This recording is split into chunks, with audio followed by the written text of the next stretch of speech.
Hey guys, we're out in the garden today and I just want to show you my rhubarb plant. It has been growing really well, and I've already harvested some last week and it's time to harvest it again.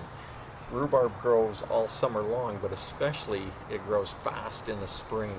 And so now it's just time to harvest a little bit. You just reach in and pull it out. And what we're looking for is just, or what we're going to use rather, is just the stem. You don't want to use the leaf, so you can just break that right off and discard that. But we want to use the stem here and eat the stem. Now, you can eat rhubarb just like this. It's very tart, and I like to eat it raw, or I also like to cook it. My favorite way to use rhubarb is in a strawberry rhubarb pie. Now, as I said last week, I made some rhubarb sauce, and I've got a bottle of it here just to show you. It's just like applesauce, but like I said, it's tart. So you have to add sugar to it. So I generally add 2 parts rhubarb, 1 part sugar, and then I just cook it in a water bath for 15 minutes. Anyway, if you haven't given rhubarb a try, you can generally buy it in the grocery store. Buy it and try it. You can buy 2 different kinds. You can either buy a red rhubarb, which I have here, or there's also green rhubarb where the stalks are green. I find the green rhubarb to be not as tasty as the red, plus it's much more sour than the red. Anyway, just thought I would show you that, and I'm going to go ahead and harvest this, and then I will show you what I get out of it. Well, I'm done harvesting the rhubarb, and as you can see, there's not much left of my plant. But no worries, this plant is doing just fine and will grow back just in a few weeks to what you saw before, and I'm able to harvest it again.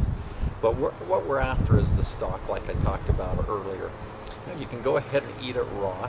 And as you can see, I've got a tote full of rhubarb. Actually, I picked 2 totes of rhubarb today off this plant. And what I plan on doing with it is making rhubarb sauce. Now, if I didn't want to make rhubarb sauce, I could wash it and cut it into 1-inch pieces and put it in freezer bags. And I could freeze it, and that's a good way to store it.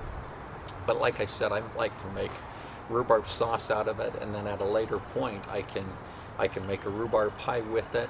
And how I go about doing that is I take it in the house and I wash it up. And then at that point I cut it into about 1-inch pieces, put it in a pan, and then I cook it. And I cook it until this stalk is soft, where you can just poke a fork into it.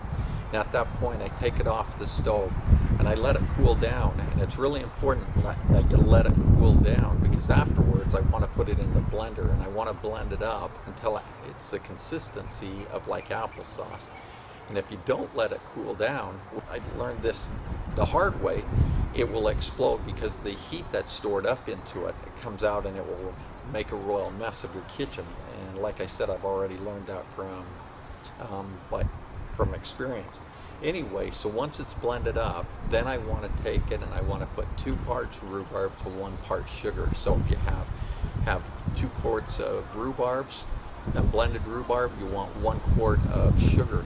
Put it back on the stove and mix it all together and heat it up, and then at that point you can put it in your jars and then put it in your water bath for 15 minutes. Anyway, I hope this was helpful, and if you have any comments or questions, feel free to ask me. And if you have any other ways that you'd like to prepare rhubarb, I'd love to hear from you.